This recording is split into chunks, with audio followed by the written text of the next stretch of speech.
अस्सलाम वालेकुम नाज़रीन। प्रोग्राम आज मुबारक के साथ अब्दुल कयूम साहब स्वीडन से प्रोग्राम में हमारा साथ देंगे। अस्सलाम वालेकुम सर। जी वालेकुम सलाम मुबारक साहब। सर आज पहले आगाज़ करते हैं कि नवाज शरीफ के आने की जो तैयारी पाकिस्तान में हो रही है, सोशल मीडिया पे कहीं पे उसको गधे पे बैठाया हुआ है और हमारे चीफ ऑफ आर्मी स्टाफ और उसकी टीम इर्द गिर्द है। कहीं पे कोई तस्वीर चल रही, कहीं पे कोई। ये मजाक बनाना ज़रूरी था कौम का? मुबारक साहब, ये बदबख्ती है हमारी और एक शर्मनाक एक चीज है जो पाकिस्तानी कौम फिर देखने के लिए जा रही है। ये शख्स जो करप्शन का बादशाह जिसको कहते हैं, अभी इसको कायद इन्होंने नाम रखा है लोगों को वर्गलाने के लिए। कायद साहब आ रहे हैं। कायद साहब तो 2 दफा 3 दफा वज़ीर आज़म रह के करप्शन पे निकाले गए। यही कायद है जिसने खरबों की जायदादें लंदन में बनाई हुई हैं और अरबों के अंदर मुल्कों में स्टील मिलें बनाई हुई हैं। और यही कायद था जिसने पाकिस्तान के अंदर जो लूट मार 6 साल इसकी हुकूमत, या 3 दफा जो ये वज़ीर आज़म बना और तीनों दफा करप्शन पे निकाला गया, उसने जो लूट मार अंदर की, ये सड़कें बनाते थे। ये गुलाम इसाक खान ने एक दफा बहुत क्लियर बताया था कि ये शख्स करप्ट आदमी है। ये सड़कें बनाने के लिए खरबों रुपए खर्च करते हैं, फिर उसमें से कमीशन लेते हैं और जायदादें बनाते हैं। ये गुलाम इसाक खान के साथ इसीलिए टक्कर थी। उसने पहली दफा इसको किक आउट किया था हुकूमत से, क्योंकि ये शख्स मुल्क के वफादार नहीं, लोहा कूटने वाला इसका बाप था। और वो गटर चोर लाहौर का, ये मशहूर 3 फैमिली है। पूरे लाहौर के गटर चोरी हुए और इसके बाप ने पेंट करके दोबारा भेजे थे हजारों करोड़ों उस जमाने में। और ये किस खानदान के लोग थे, हुकूमत इन्होंने किसने इसको हुकूमत दी थी? मतलब प्रेस लोग थे, ज़ियाउल हक ने इनको अपनी हुकूमत के लिए शायद सपोर्ट मिलेगी। और ये आरामखोर लोग थे। इन्होंने बड़े बड़े गलत काम किए पाकिस्तान के अंदर। यही तोशा खाना में कारें, मर्सी कारें और क्या क्या लेके चले गए और इमरान के पीछे लग गए, घड़ी के पीछे लग गए। तो ये जो वापस आ रहा है, मुंह इसका काला इतना है कि ये मेरे ख्याल में सोने के पानी भी इसको पे चढ़ाएंगे तो काला इसके अंदर ही है। अगर वापस आ रहा है मुबारक साहब, तो पाकिस्तान की सबसे बड़ी बदबख्ती है। कौन इसको सपोर्ट कर रहा है? ये मुल्क को तबाह करने के लिए फिर आ रहा है। इमरान को इसीलिए जेल में घसीटा हुआ है कि वो अंदर रहेगा तो मुझे हुकूमत शायद आर्मी वाले मिल मिला के या कोई अदारे मिल मिला के मुझे हुकूमत देंगे, लेकिन कौम एक्सेप्ट नहीं करेगी। वर्ग सब ये याद रखें, कभी भी पाकिस्तानी इस शख्स को, जरदारी को या और मुल्ले को, ये इन मिलकर फिर अगर टीम बना ले, नहीं एक्सेप्ट करेगी। आज पाकिस्तानी कौम कुछ भी है, वो सोई हुई है, वो क्या कहते हैं खा के सो गई है। लेकिन कदम कदम पे, शहर शहर, गली गली, आप जब प्रैक्टिकली आप उनसे पूछें तो लोग कहते हैं हम इमरान साहब को वोट देंगे। तो ये एक चीज तो एक तरफ है। दूसरी तरफ है, लोग ये कहते हैं कि चीफ ऑफ आर्मी स्टाफ जो बना है ये इसकी मर्जी से बना था। वो जो नई हुकूमत 14-16 करप्ट लोगों का टोला था, उन्होंने नवाज शरीफ की मर्जी से बनाया था। और इसने कमिटमेंट दी थी वहां पे कि मैं इमरान को गायब कर दूंगा, खत्म कर दूंगा और फिर तुम्हें हुकूमत देने के लिए बनाऊंगा। तो ये सब कुछ हो रहा है। वो लिखा हुआ एक ड्राफ्ट है जिसके ऊपर वो मूवमेंट हो रही है। लेकिन पाकिस्तानी की कौम क्या देखती है, वो बिल्कुल इसके अपोजिट है। इसका मतलब है कि पाकिस्तान एक ऐसे मोड़ पे आने वाला है जहां पे मार कुटाई, कत्ल गारत हो जाए। इस और जरदारी और तमाम चोर जो हैं उनकी वो तमाम चोरियां जो है जो उन्होंने की हुई हैं। पाकिस्तान देखें मुबारक साहब, आज दुनिया में क्या हो रहा है? दुनिया ऊपर जा रही है, हम नीचे डाउन जा रहे हैं। हम हर मुल्क के मकरूज हैं, जबकि गरीब तरीन लोग अफगानिस्तान देखें, वो भी किसी के मकरूज नहीं है और उनके पास भी पैसा है, उनकी करेंसी भी सही चल रही है।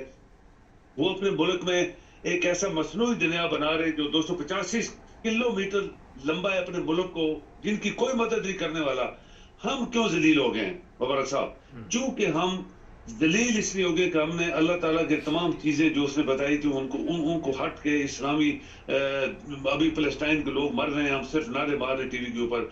तो ये सारी चीजें हो रही हैं। करप्शन करप्शन करप्शन पाकिस्तान में हुई है और पाकिस्तान एक ऐसी स्टेट हो गई है जो कि बहुत पहले गिर चुका है। उसको ये जैक्सन लगा के खड़ा करते हैं, फिर गिरता है, फिर गिरता है, फिर गिरता है। तो ये कौम नहीं चलेगी मुबारक साहब, ये याद रखें। ये इसका बाप भी आ जाए, इस जैसे और आरामखोर भी 20 आ जाएं, पाकिस्तान नहीं चलेगा। सर ये बात अभी आपने भी बताई कि इमरान को ख़त्म करना, और मेरे पास ये इतला है कि इमरान को किसी वक्त भी ये किसी तरीके से ख़त्म कर देंगे, जहर दे के, जेल में इनके काबू में है। और इमरान को जो इनका प्रोग्राम है दोबारा आज़ादी का सांस नहीं लेने देंगे। आप क्या समझते हैं कि इमरान को ये ख़त्म करने में कामयाब हो जाएंगे? बिल्कुल नहीं। ये याद रखें मुबारक साहब, अल्लाह ताला की जो ताकत होती है वो सबसे बड़ी ताकत होती है। बड़े बड़े हम लोग मुसलमान हैं तो हम लोगों ने कुरान में पढ़ा है किस तरह अल्लाह ताला के बंदों को लोग मारने के लिए क्या क्या करते रहे, कुछ नहीं कर सके थे। इसी तरह इमरान साहब जो है वो जेल में जरूर है, सब लोगों की साजिश से वो जेल में डाला गया है, क्योंकि ये शख्स ही अभी पाकिस्तान में इसकी पार्टी नंबर 1 है। बेशक इसको लोग छोड़ गए, कुछ असर नहीं पड़ने वाला उसका लोगों के ऊपर, लोगों के जहनों में, लोगों के दिलों में।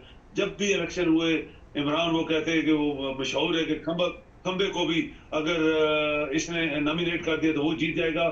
जो मर्जी कर ले उसको नहीं मार पाएंगे, क्योंकि एक जनरल को इन्होंने जहर दिया था, जिसकी बीवी आज भी कहती है नवाज शरीफ ने जहर दिया था।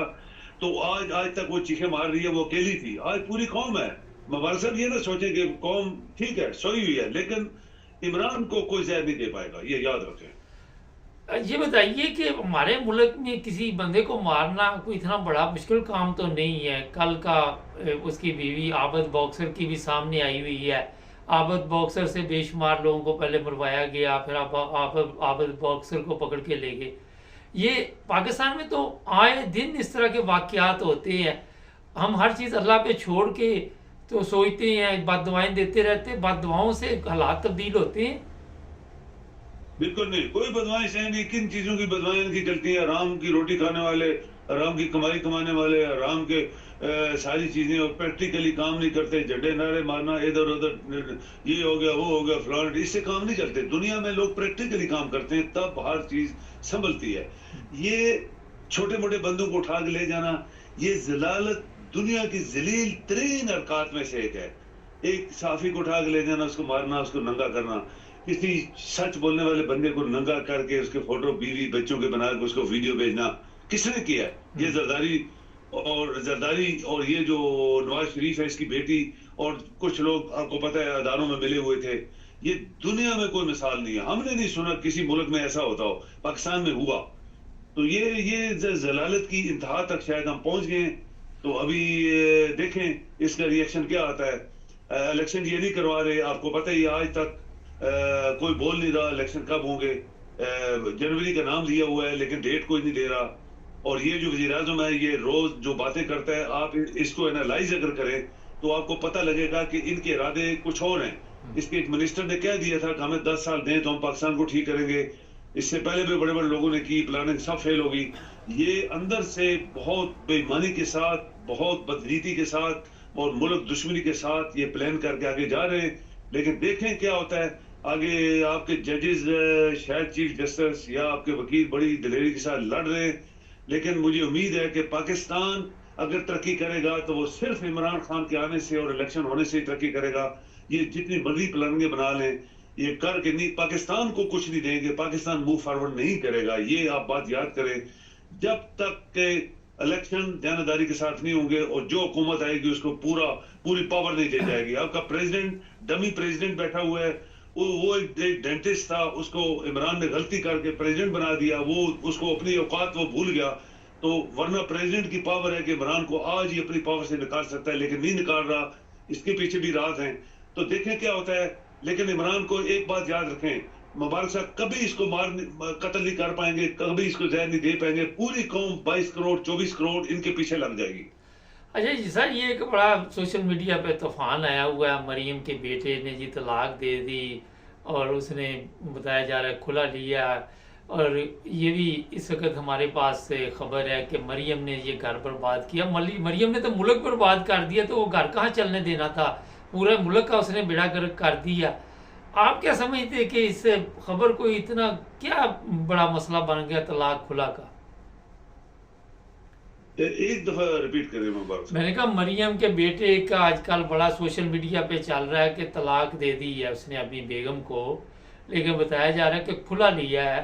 मरियम ने तो पूरा मुल्क तबाह कर दिया। अब मरियम उस लड़की का कहना कि मरियम ने घर तबाह किया। देखिए ये पैसे के लोग नहीं थे मुबारक साहब, ये हमें पता होना चाहिए। इनका कोई करेक्टर नहीं था, इनकी कोई असलियत नहीं थी, इनका कोई बैकग्राउंड नहीं था। जैसे हमने पहले बोला कि इनका बाप गटर चोर था, इसका बाप की क्या पोजीशन थी। ये चोर जो मिले थे, ज़ियाउल हक ने अपनी हुकूमत को लंबा करने के लिए पंजाब में चोरों को चुना था, और चोरों ने फिर पाकिस्तान को खूब लूटा है। 30 साल लूटा है मुबारक साहब। इन्होंने खरबों रुपए पाकिस्तान के लूटे, पाकिस्तान के पास पैसा ही नहीं बचा है। और ये इसकी तलाक होने से क्या फर्क पड़ेगा। ये तो एक आपको पता है, जैसे ये जो मदारी है दूसरा इसका भाई, उसने 4 औरतें, तो इस्लाम का कहता है ना, इस्लाम में जायज है 4, 5वीं भी रखी हुई है जिसको चोंगा कहते हैं। एक अखबार में लिखा था उसने चोंगे तो के तौर पे 5वीं भी औरत छुपाई हुई है। तो ये तो इनकी करेक्टर लेस लोग हैं। इनके बेटों ने 4-4 शादियां की हैं, चोरी छुपे रखी हुई हैं। ये खुद चोर चक्का था, ये शहबाज शरीफ और नवाज शरीफ। और इनकी बेटी भी इसी तरह की, ये करेक्टर लेस औरत है। इसकी क्या वैल्यू है। लेकिन पैसे से, जो पैसा इनके पास है उसी से उछल रहे हैं। वो पैसे से जरदारी उछल रहा है, उसका बेटा भी उछल रहा है। इनका कोई करेक्टर नहीं है, ये पाकिस्तान का पैसा है। तो इसी तरह रियाज मलिक को मैंने बहुत दफा आपको बताया, वो पैसे का आदमी नहीं था, वो एक मामूली था कंट्रेक्टर था 4 नंबर का, जहां सीमेंट लगाना वहां गारा लगा के आ जाता था। ये वो बंदा था। तो अरबपति कैसे बना, जरदारी ने उसको बनाया। खरबपति कैसे बना, जरदारी ने। तो इनकी कोई औकात नहीं है। एक अल्फाज, इनकी कोई औकात नहीं है। उसकी उसकी बेटी ने देख लिया ना वो कितनी औकात का बंदा था। उसने खुद बोला कि ये बाहर क्या क्या करता था, मैंने पकड़ लिया इसको। इसी तरह ये जरदारी, इसी तरह ये नवाज शरीफ, शहबाज शरीफ, इसकी औलाद सारी, ये सब करेक्टरलेस लोग हैं। और इनकी पाकिस्तान के अंदर कैसे ग्रिप हुई है कि इन्होंने पाकिस्तान को पकड़ लिया और वो उसको चूसा है इन्होंने। ये हमारे अदारों की वजह से हुआ है ना, अदारे मिल गए इनके साथ, चोरों के साथ मिल गए, तो बस पाकिस्तान लौट गया। बहुत शुक्रिया सर। Ji thank you. मुझे हंसी इसलिए आई कि कहते वो सीमेंट लगाना होता था तो गारा लगा के आ जाता था। ये हमारे इंग्लैंड में भी ऐसे